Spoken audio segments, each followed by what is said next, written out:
Olá, pessoal! Essa é a segunda parte da nossa conversa com a Cris, que estamos falando sobre relacionamentos de longa duração. Fiquem conosco, a Cris é psicóloga, terapeuta de casais e sexóloga clínica, muita coisa boa por aí. Cris falou uma coisa que eu fiquei pensando, das bases que uma relação pode ter, né? Eu sempre penso, essa que tu falou, assim, da cumplicidade, que me parece que é uma das mais importantes junto com a da comunicação, né? Porque a gente tem também a sexualidade, a gente tem outros pilares, assim, né? Eu não sei o que tu pensa, assim, tu vê casais que, né, mais satisfeitos, assim, o que tu acha que eles fazem de melhor, onde é que eles, né, vão melhor, assim, no seu entrosamento? Fiquei pensando, assim, em estimular a parceria ao longo da vida, né, experimentar coisas juntos, e também eu acho algo que conecta, Cris, não sei se tu percebe, que é uma questão de valores. Então a gente pode ser diferente, pensar de formas diferentes, se manifestar, mas tem valores em comum. Acho que são duas coisas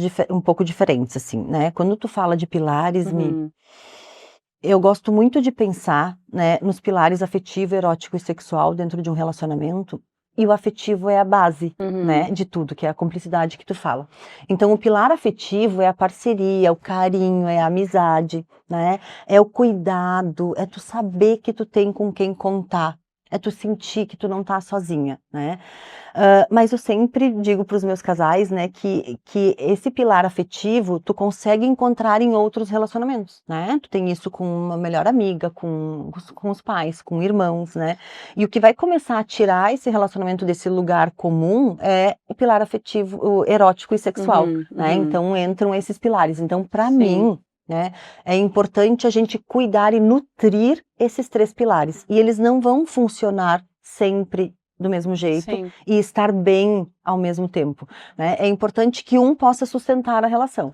Por exemplo, um casal com filhos pequenos, né? Um casal que vai ter pouco erotismo e pouco sexo, né? Mas o que vai sustentar é o pilar afetivo. Sim, então, até que eles possam retomar. Até que eles possam retomar. Então tem um período ali que esse é o pilar que vai sustentar. Então é a parceria, a amizade, a cumplicidade, né? Os dois se ajudando ali, e aí depois se reorganiza, entende o que essa fase está pedindo para esse casal, né? E aí começa a trazer de novo o erotismo, porque eles são um casal de base. Sempre, né? Não importa as outras funções. E fico pensando, né, quando eu estudo parentalidade, que muitas vezes os casais se atrapalham nesse processo, não só porque não tem o afeto, às vezes porque não tem memórias saudáveis de uma vida erótica, e aí não tem a conta preenchida. Não tem a conta fica negativa, né? E eu falo muito para os casais tentantes que primeiro isso tem que estar bem, tem que ser vivenciado para superar essa fase que por um tempo vai abdicar um pouco das nossos desejos, vontades, em detrimento do cuidado com o outro. É que tem vivências que não combinam com o erotismo, né? Isso! Tipo, adoecimento de um ou de outro, a chegada dos filhos, isso que tu falou até dos casais tentantes, é uma fase super difícil assim, né? O cérebro fica muito ativado no modo sobrevivência, né? Então esse modo sobrevivência deixa pouco espaço para o prazer, né? Então, mas é uma construção, são as fases, né? São os momentos. E aí outra coisa, então acho que isso sustenta, sabe? Relacionamentos longos, né? Que é essa parceria. Até porque, né, Cris, tem casais, assim, que chegam numa fase mais de terceira idade e às vezes não conseguem mais transar, sei lá, né? Por uma questão de saúde, por outras, né? E não deixam de ser um casal, assim, né? Que nem tu falou, tem algo que ainda sustenta esse casal. Tem algo que sustenta. E olha como isso é maravilhoso, né? Pensa que maravilhoso a gente poder contar com três pilares importantes, né? Porque casais, por exemplo, que estão com alguma dificuldade sexual, né, não precisam perder o erotismo, né? Continua ali se provocando, brincando, mesmo que aquilo não vá levar para uma cena sexual, porque o pilar erótico, ele precisa se manter por si só. É o clima. Não é algo, é a ponte, né? Eu sempre digo, às vezes as pessoas vêm e dizem assim, mas a gente é super amigo, a gente se dá super bem, mas a gente não transa. Tá, e o que tem no meio disso? Né? Qual que é a ponte, né, para chegar no sexo? O erotismo, ele é muito importante. E ele traz leveza, traz paixão, traz encantamento. E isso em relacionamentos longos é muito importante. Porque as pessoas tendem a pensar o seguinte, né? Isso falando da minha experiência pessoal, né? De alguém que está num relacionamento longo. Mas não é difícil depois de um tempo, porque no início é tudo bom, é tudo fácil. Eu digo, gente, para mim o início foi a pior fase. Eu também acho, Cris. No início, tu tá te adaptando, tu não sabe como fazer aquilo direito, tu não tem jeito pra chegar naquela pessoa, tu fica cheia de dedos pra falar qualquer coisa.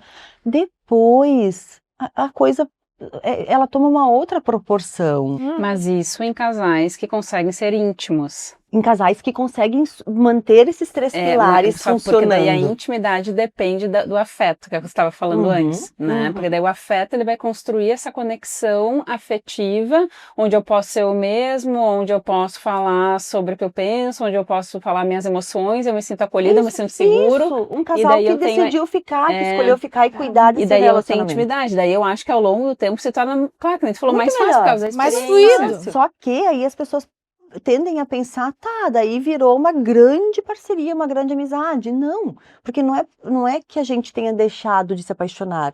Eu sou uma pessoa que eu preciso estar apaixonada. Eu preciso me sentir apaixonada pelo meu marido. Eu também. Eu preciso me quero sentir... viver minha vida toda apaixonada. Talvez isso seja meio utópico, né? Mas assim, eu não diria viver a vida toda apaixonada, mas nesses 34 anos eu me apaixonei por ele inúmeras vezes. Sim, tu quer sentir. Tu quer continuar sentindo, então não é como se tu tivesse desistido da paixão, porque tu já tá num relacionamento maduro, num relacionamento duradouro. A gente vai se apaixonando, e aí pra gente se apaixonar, por vezes a gente tem que sentar com a parceria e dizer assim, olha só, escuta aqui, do jeito que tá, não tá dando certo. O que a gente vai fazer? E essas conversas vulneráveis são muito apaixonantes, né? Muito apaixonantes. Porque quando tu senta pra conversar e tu consegue expor, assim, toda a tua vulnerabilidade, teu sentimento, tudo, e a outra pessoa também faz isso, eu penso assim, não tem como não ser apaixonado numa conversa É isso aí, e aí a gente vai buscando, né, novas estratégias e vai ampliando o repertório, criando novas ferramentas. Eu e o André agora, por exemplo, a gente está fazendo o curso de sommelier de vinhos, que eu disse para ele, a gente tá, né, vamos fazer alguma coisa diferente, né, o que a gente pode fazer? Então a gente entendeu que para o casal seria um programa interessante, porque é lá no Vale dos Vinhedos, fica um final de semana por mês lá, né, e para a gente continuar admirando um ao outro. Né? Eu quero olhar para ele e dizer assim, ai, que lindo, ele abriu um vinho para mim, ele escolheu o vinho, eu preciso me apaixonar por ele. Então ele precisa fazer coisas que ele não fazia lá no início. Cris, eu fiquei te escutando e é sobre não se acomodar. Às vezes a gente recebe no consultório casais, mas é assim, né? Todo mundo é assim, a gente conversa com os amigos e os casamentos são assim. Eu digo, como assim? É esse mais, mas é normal, né? Né? Como assim? O que a é gente normal? Não transa mais, mas é normal, né? Não necessariamente. Não necessariamente. Se tá tudo bem assim, tá tudo bem, né? Mas não. Então tem muitos mitos ainda com relação, né, a tudo isso, né? Tem muitas coisas ainda que se atravessam aí que vão prejudicar um pouco. E outra coisa que eu percebo também que facilita relacionamentos longos, né, que pode ser aí uma estratégia, uma ferramenta boa de usar, é fazer a gestão do relacionamento. E quando eu falo isso para meus casais, eles olham para mim do tipo, sério isso?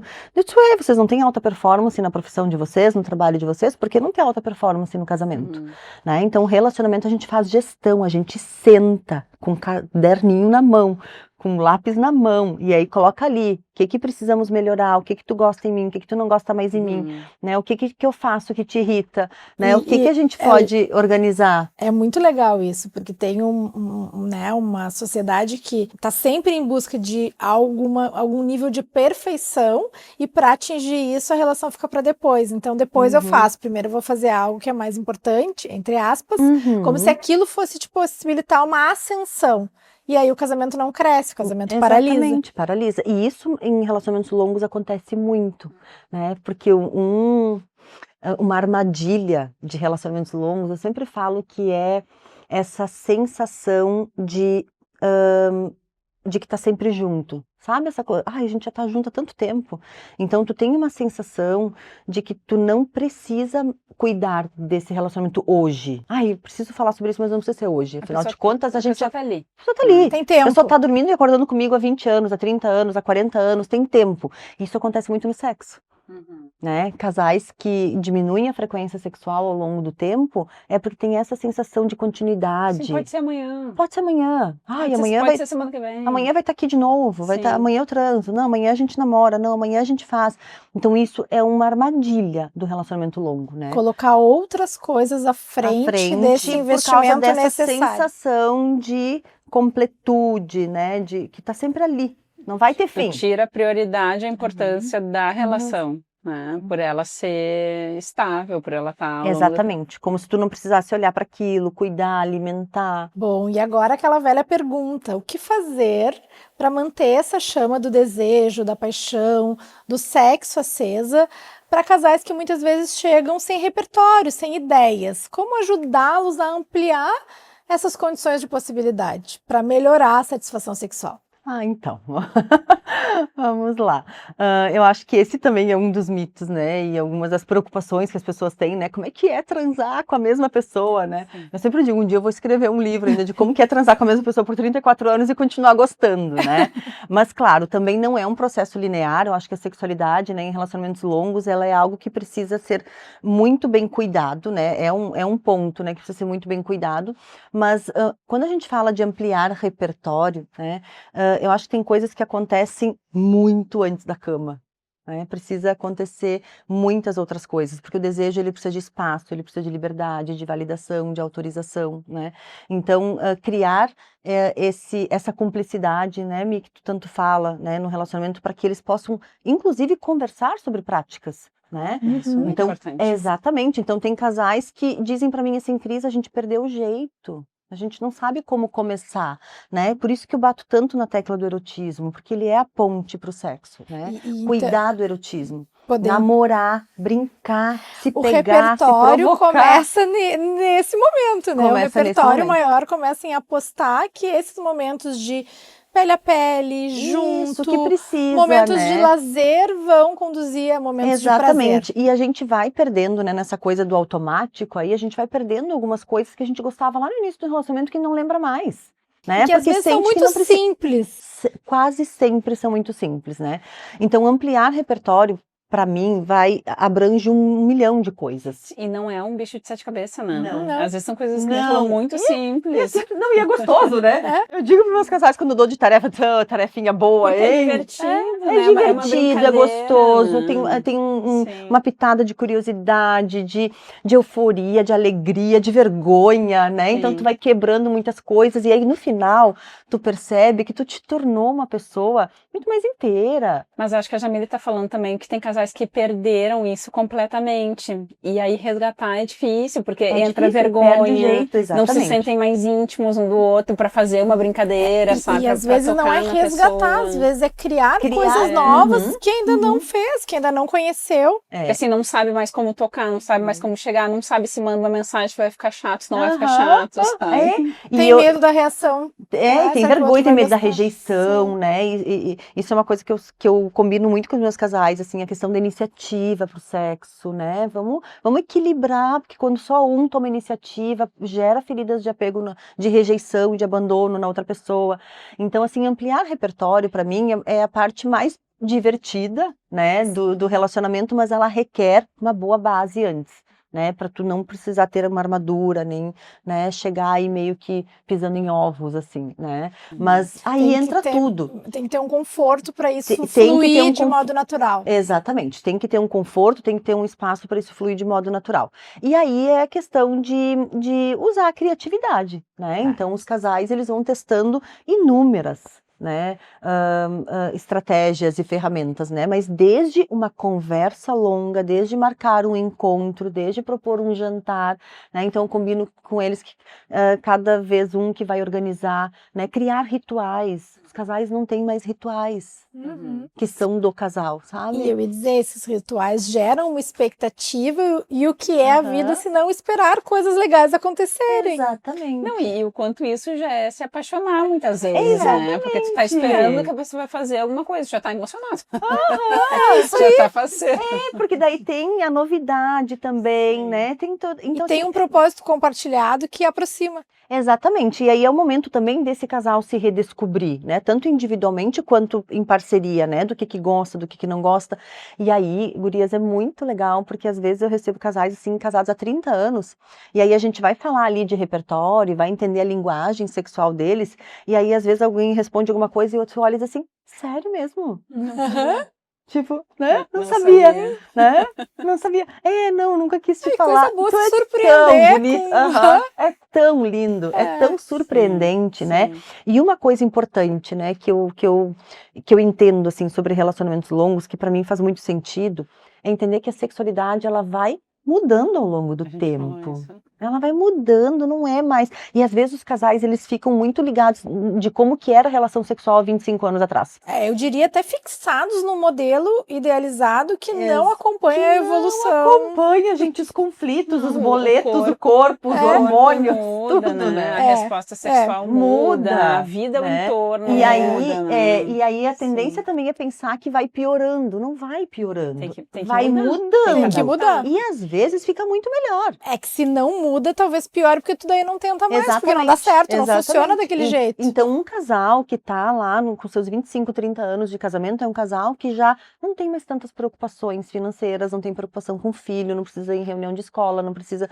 organizar tantas coisas na vida, né? Então, eles têm mais tempo, né, para investir no relacionamento. Então, se não sabem namorar, se não sabem se provocar, se não tem mais essa questão da curiosidade, do encantamento e da paixão, aí sim, acho que talvez não funcione muito, né? Mas a gente vai aprendendo e ressignificando muitas coisas. A gente comentou hoje, né, que nessa mudança da sexualidade ao longo da vida, não necessariamente a mudança é um problema, né, mas tu ir conversando e readaptando, flexibilizando, Exatamente. tentando novas coisas, isso aqui não funciona mais, então vamos tentar isso aqui para ver se funciona, né, e vai E é revidando. exatamente isso não e aí, olha como a comunicação, de novo, é um fator importantíssimo, né, de poder chegar para a parceira e dizer assim, olha, desse jeito, não gosto mais, ou então isso não está funcionando mais, eu ia o meu dizer corpo isso. mudou. Gente, eu que estou na menopausa, né, mulheres na menopausa, a gente tem muitas mudanças, o corpo muda todo dia, tu acorda, tipo, quem é essa aqui? O que está acontecendo aqui, né? Tem muitas mudanças, e se isso não for recontratado, recombinado com a parceria, pode gerar de novo afastamento, Sim. né? Porque gera muitas fantasias e muitas coisas não ditas, né? Então a comunicação, ela vai ser importante mais uma vez. E aí, se a gente pensar num todo da vida, né? A gente fica curioso para conhecer um lugar novo, para fazer uma nova viagem, para experimentar um sabor. Por que que a gente não traz essa energia de Essa vida, essa curiosidade, curiosidade? Né? E eu acho que o processo da terapia de casal é muito isso, é trazer essa energia para dentro daquela relação que está precisando ser cuidada. Não, e pra gente se conhecer mais sexualmente, conhecer o outro de novo sexualmente, linda, né? Adorei essa metáfora. É lindo. É uma verdade, velho. É lindo. Gurias, acho que foi muito boa a nossa conversa. Passamos aí por vários detalhes, várias questões, né, de relacionamentos longos, mas que muitas também servem para todo tipo de relacionamento, né? Claro. E acho que te agradecer muito, Cris, assim, a tua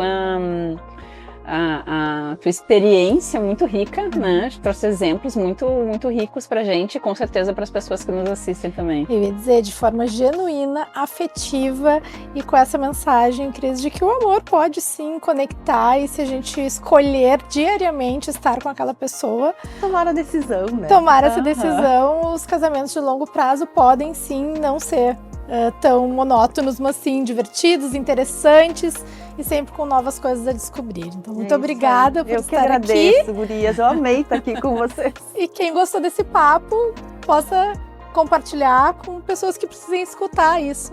Isso aí, gente. Se vocês gostam do nosso conteúdo, nos assistem aqui, então vocês curtam nossos vídeos, se inscrevam no nosso canal e compartilhem com as pessoas que vocês amam.